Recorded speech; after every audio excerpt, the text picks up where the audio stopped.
오늘 첫 번째 주제는 무슨 얘기하고 싶냐면 부자가 되면서 제일 힘들었던 거. 근데 사실 부자라는 단어도 약간 지금도 낯설어요. 근데 엊그저께 미용실에 갔는데 미용실 원장님이 얘기하다가 부자가 얼만큼 있어야지 부자예요? 이러시는 거예요. 그래서 저는 1조가 목표인데요. 근데 이거 진짜 진심이에요. 예전에는 약간 정신병 있는 거 아니야? 라는 얘기를 들었는데 지금은 그냥 계속 시간이 가면 그 정도까지는 갈 수도 있겠다는 생각이 들거든요. 왜냐면 시스템을 만드는 거의 문제고 시간의 문제지 돈의 사이즈는 문제가 안 되거든요. 그 1조라는 사이즈 자체가 뭐 인정을 안 할 수 없죠. 솔직히 1조가 뭐 한 집 꼴라 한 집마다 있는 건 아니니까 부자잖아 1조 있으면. 근데 사실 부자가 뭐가 중요하냐, 저는 옛날보다 되게 돈이 많아졌어요. 그리고 투자를 할 수 있게 됐어요. 저한테는 다양한 도구들이 생겼어요. 근데 그 사이에 제가 제일 힘들었던 게 뭘까? 여러분들도 이제 저랑 같은 길을 갈 거니까 앞으로 더 부자가 될 거지만 부자가 되면서 힘들었던 게 뭘까? 그 얘기를 한번 해보려고 합니다. 첫 번째가 뭐냐면 가족이었어요. 여러분들도 그러신가요? 근데 그게 가깝게는 남편일 수 있고 더 가깝게는 부모님일 수 있어요. 저를 사랑하고 저를 좋아하고 걱정하기 때문에 다들 그러시잖아요. 직장 그만둔다 그러면 가장 부모님이 많이 걱정하시잖아요. 여러분들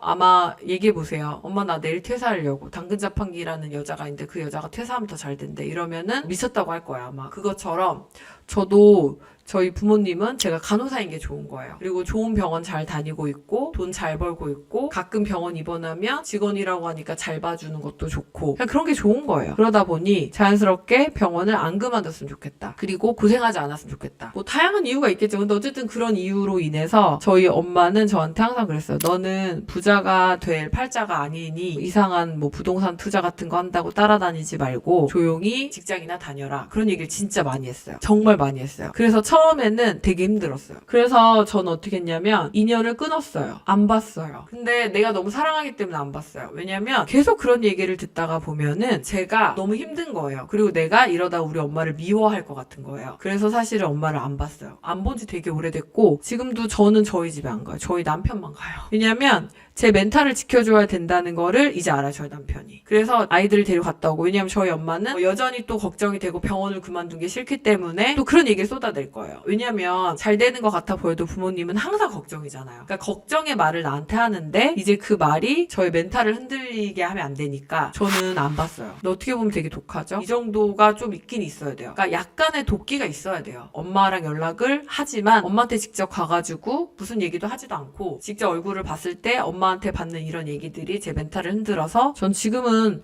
안 가요. 언제까지 안 갈 거냐면 제가 어느 정도 궤도에 올라와서 사업이 구도화가 되고 시스템이 잡히고 어느 정도 자산 규모가 커져서 확장성이 있을 때는 만날 수 있어요. 저도 그런데 일반적인 사람들이 엄마나 부모님이 내가 하려고 하는 일을 반대 쪽에서 얘기하거나 넌 안 돼, 너 쉬운 거 같지? 라고 얘기했을 때 되게 힘들 것 같아요. 그래서 그냥 그 스위치를 끄는 게 맞다고 생각을 해요. 그래서 저는 첫 번째로 했던 게 부자가 되면서 제일 힘들었던 거는 부모님과의 관계를 끊었어요. 그러니까 물론 그렇다고 해서 연락 안 하는 건 아니지만 가급적이면 안 만나고 가급적이면 피해요. 제 멘탈을 더 이상 흔들리게 하지 않아요. 두 번째로 제일 힘들었던 거는 기존에 있던 사람들이 계속 바뀌는 거에 대한 경험을 성장이라고 받아들여야 돼요. 뭐냐면 저도 정이 진짜 많거든요. 정이 되게 많고 그리고 사람을 진짜 좋아해요. 완전 이거든요. 사람을 진짜 좋아하고 한 5분만 얘기하면은 그 사람이랑 친구가 돼요. 그게 누구든 간에. 지금 생각해보면은 뭐 초, 중, 고, 대학교 친구들 그리고 이제 진짜 동고동락했던 전 직장의 동료들 그리고 제가 한때 너무나도 사랑하고 같이 일을 하고 싶었던 주변의 사람들이 내가 레벨업을 할 때마다 바뀌어요. 그거를 근데 받아들여야 돼요. 근데 이게 어쩔 수 없는 과정이에요. 저도 되게 정이 많고 저도 사람과 인연을 되게 소중하게 생각하기 때문에 이 부분이 제일 힘들었어요. 제가 이제 말로는 친구 없어도 살아요. 원래 바뀌어야 돼요. 맨날 똑같은 사람 만나고 있는 게 더 잘못된 겁니다. 라고 얘기했지만 제가 제일 힘들었던 부분이에요. 저는 쿨한 척 했지만 쿨하지 않아요. 너무 아쉽고 너무 슬프고 어떨 때는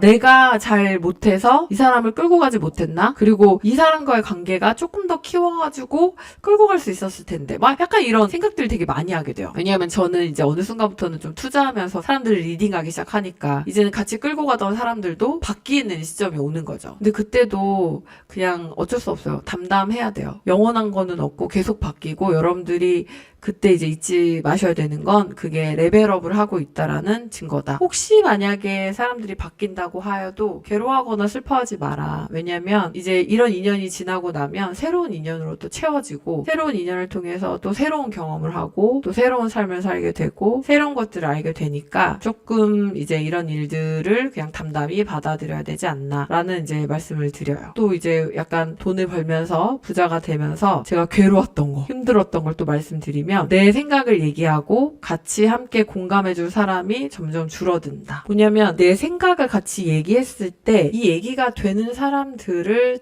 계속 저는 찾게 되더라고요. 근데 없어요. 주변에 생각보다 없어요. 그리고 그런 생각을 하는 사람들은 숨어 있어요. 왜냐면 다들 저처럼 처박혀가지고 맨날 자기 일하거나 아니면은 맨날 뭐 연구하거나 고민하거나 투자하거나 이러고 있으니까 드러나지 않아서 만나기도 쉽지 않고 그러다 보니까 생각을 나누거나 내가 이게 맞는 거를 하고 있는 건지 뭔가 이런 것들 얘기할 수 있는 사람이 점점 줄어들어요. 근데 그것도 괜찮은 게 뭐냐면 언제까지나 누구의 의지에서 뭔가를 개척해 나가고 확인받고 얘기를 나누고 함께 함으로써 할 수 있는 건 한계가 있어요. 제가 요즘 느끼는 거는 저는 어느 단계에 온 것 같냐면 그걸 그냥 제가 자체적으로 조금 해결해야 되는 단계에 온 거예요. 그래서 뭔가 소통할 수 있고 얘기할 수 있고 그리고 나랑 같은 고민을 하는 사람들을 찾게 되면 그렇게 반가울 수가 없어요. 근데 이런 사람들을 만나기가 쉽지가 않다 보니 자연스럽게 좀 이래서 외롭다는 얘기를 하는 건가? 이런 생각도 좀 해요. 자, 그럼 정리를 해보면 저는 돈 이만큼 벌면서 괴로웠던 게 내가 가장 사랑하고 나를 좋아하는 부모님을 정리한 거 그리고 주변의 사람이 계속 끊임없이 레벨업 할 때마다 바뀌는 과정을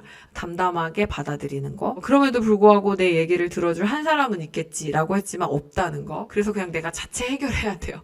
내가 알아서 성장해야 되고 없어요. 외로워요 되게. 여기까지 얘기 들으면 뭔가 부자가 된다라는 거는 안 좋은 거잖아요. 그래서 플러스로 좀 좋아진 거를 말씀을 드리면 부자가 된 다음에 제가 느꼈던 가장 좋았던 거는 뭘까요?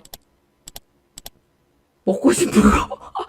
그래갖고 이렇게 지금 이렇게 돼지가 됐잖아요. 근데 이제 먹고 싶은 거보다 제가 느낀 돈을 벌어서 제일 좋은 건 여러분들 좀 의아하실 수도 있는데 가장 크게 느낀 거는 애들한테 스트레스를 안 줘요. 저는 부모님으로부터 끊임없이 어떻게 살아야 되고 어떻게 해야 되고 어딜 빨리 졸업해서 어디 빨리 취직을 해야 되고 그 직장을 유지해야 되고 그래야지 네가 사는 거고 이렇게 배웠잖아요. 우리는 일단 내가 막 경제적인 돈이 여유가 생겨서라기보다는 내가 돈을 벌어봤잖아요. 근데 돈을 버는 방식이 꼭 공부를 잘해서가 아니라는 걸 알게 된 거예요. 그러니까 내가 돈이 많으니까 자 엄마가 책임질게. 물론 약간 이런 부분도 있긴 하지만 그런 걸 떠나서 사실은 정말 좋은 대학을 나오고 좋은 데 취직해 이렇게 해야지 성공하는 줄 알았는데 그게 아니라는 걸 알았어요. 그래서 그렇게 스트레스를 줘서 좋은 대학을 보내서 정말 얘가 행복하지 않다면 그거는 맞지 않다. 그래서 애들한테 스트레스를 안 줘요. 근데 계속 이제 이게 있죠. 뭐냐면은 그래도 대학은 스카이 나와야 되지 않아요? 그래도 뭐 인서울 나와야 되지 않아요? 예전엔 저도 이것 때문에 되게 스트레스 받았거든요. 근데 이제는 스트레스 안 받아요. 그리고 이제 이렇게 생각해요. 솔직히 말하면은 안 되면 엄마 따라다니면서 경매해. 경매해도 얼마든지 먹고 사는 데는 문제 사실 없어. 이렇게 이제 얘기하거든요. 그래서 가장 돈 벌고 나서 좋은 거는 애들한테 공부 스트레스를 안 줘도 된다는 거. 그리고 부모님의 노후가 별로 걱정이 안 된다는 거. 물론 이제 저희 부모님들은 본인들이 알아서 잘 노후를 세팅을 해 놓으셨겠지만 그럼에도 불구하고 갑자기 아프셔서 병원에 입원하시면 어떡하지 이런 게 막연하게 있잖아요. 그 공포 그 불안으로부터 좀 이제 많이 편안해졌어요. 그래서 자식 그리고 부모님에 대한 그 고민들이 걱정이 좀 사라진 게 전 돈 벌고 나니까 제일 좋았어요. 뭐 맛있는 거 먹고 뭐 입고 싶은 거 입고 좋은 데 살고 이런 거는 사실 그 이후에요. 별로 그렇게 크지 않을걸요? 여러분들도? 근데 저는 그게 좀 좋았어요.